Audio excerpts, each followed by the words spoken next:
July 17, 1981. Yosemite National Park. 14-year-old Stacey Arras tells her father she's going on a short hike to photograph nearby lakes. She walks into the wilderness with her camera and is never seen again. Despite one of the most extensive searches in park history, not a single trace of Stacey or her equipment was ever found. But Stacey's case isn't unique. According to researcher David Paulides, over 1,200 individuals have disappeared under mysterious circumstances in North American wilderness areas, following bizarre patterns that have baffled search teams for decades. Welcome to Sketchy Phenomena. Today we're diving deep into the missing 411 phenomenon, cases where experienced outdoor enthusiasts vanish without a trace, often in impossible circumstances that suggest something far more sinister than simple accidents. From cryptid encounters to alien abductions to government cover-ups, we'll explore every theory as we examine some of the most compelling and terrifying disappearances in American history. Hit that subscribe button because what you're about to learn about our national parks will make you think twice about venturing into the wilderness alone. Let's start with one of the most famous missing 411 cases, the 1969 disappearance of Dennis Martin in Great Smoky Mountains National Park. Dennis was on a camping trip with his father, grandfather, and brother when he disappeared on June 14 at 4:30 while planning on surprising the adults with his brother and other children. The plan was simple. Dennis and several other children would hide behind trees and then jump out to surprise their parents. But when the moment came, Dennis never emerged from his hiding spot. Despite the largest search in the history of the Great Smoky Mountains National Park, no trace of him was ever found. Over 1,400 searchers, including Green Berets, FBI agents, and bloodhounds, combed through 56 square miles of wilderness. Helicopters, planes, and specialized tracking dogs were deployed. The effort continued for weeks, making it one of the most extensive searches in National Park Service history. What made the search so puzzling was the terrain. The area where Dennis vanished was relatively open, with good visibility. A 6-year-old child shouldn't have been able to travel far or remain hidden from such an extensive search effort. In July 1981, 14-year-old Stacey Arras went on a 4-day group horse riding trip with her father to Yosemite National Park. At some point in the late afternoon, Stacey decided to go for a short hike without her father to take some pictures of nearby lakes. She was never seen again. What makes Stacey's case particularly baffling is the location and timing. She was going on a short photography walk in an area with excellent visibility. The hike to the lakes was straightforward, with clear trails and no dangerous terrain.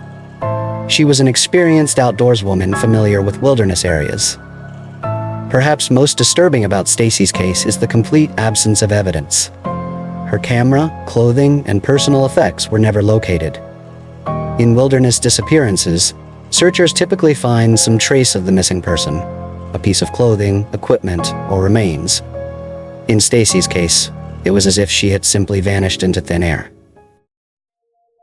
One of the most compelling aspects of missing 411 research is the identification of geographic clusters where disappearances occur with unusual frequency.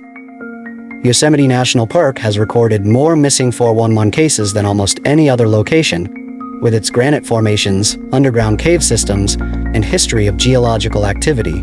The Great Smoky Mountains and Yellowstone show similar patterns, often involving experienced outdoors people who should have been able to survive in these environments.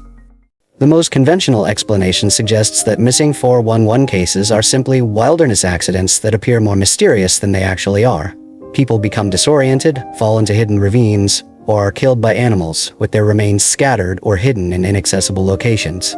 Skeptics argue that researchers are finding patterns where none exist, cherry-picking cases that fit predetermined theories while ignoring mundane explanations. The most popular alternative theory suggests that Bigfoot or similar creatures are responsible for some missing 411 cases. These creatures allegedly possess intelligence and strength that allows them to abduct humans without leaving evidence. Some researchers propose that communities of feral humans living in remote wilderness areas are responsible, possessing knowledge of local terrain and cave systems that would allow them to hide evidence effectively. UFO researchers point to the sudden, traceless nature of many missing 411 cases as evidence of alien abduction. National parks, being remote and sparsely populated, would provide ideal locations for extraterrestrial contact.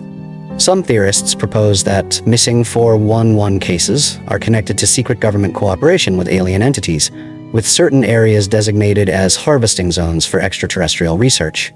Some researchers propose that certain locations in national parks contain natural portals to other dimensions, causing people to slip into alternate realities. The granite formations could create electromagnetic fields that affect human consciousness or perception, leading to disorientation and disappearance. A more sinister theory proposes that some missing 411 cases are connected to classified government experiments or military operations. Remote wilderness areas could serve as testing grounds for advanced technology or psychological warfare techniques. The apparent lack of comprehensive record-keeping by government agencies and difficulty obtaining detailed information through FOIA requests fuel these suspicions. After examining dozens of cases, several possibilities emerge. Rather than a single explanation, these cases might involve multiple phenomena occurring in areas where natural conditions create optimal circumstances for unexplained events. The geographic clustering suggests that certain environmental conditions, geological formations, electromagnetic fields, or atmospheric anomalies might contribute to these disappearances. The missing 411 phenomenon continues to evolve as new cases are reported and investigated. What remains consistent is the pattern of impossible circumstances, missing evidence, and the failure of conventional explanations to account for these disappearances. In an era of cell phones, GPS trackers, and satellite communication, the fact that people can still vanish without a trace in national parks is particularly unsettling. The missing 411 cases force us to confront the possibility that our national parks harbor mysteries we don't yet understand. These disappearances involve real people, children, parents, experienced outdoors people, who vanished under circumstances that defy conventional explanation. While we may never know the truth behind all these cases, the patterns are too consistent to dismiss. Something is happening in America's wilderness areas that challenges our understanding of reality itself. What's your theory on the missing 411 phenomenon? Are these cases evidence of cryptid activity, alien abduction, government cover-ups, or something else entirely? Let me know your thoughts in the comments below, and don't forget to subscribe for more sketchy phenomena. If this story has you wanting more, then check out these videos.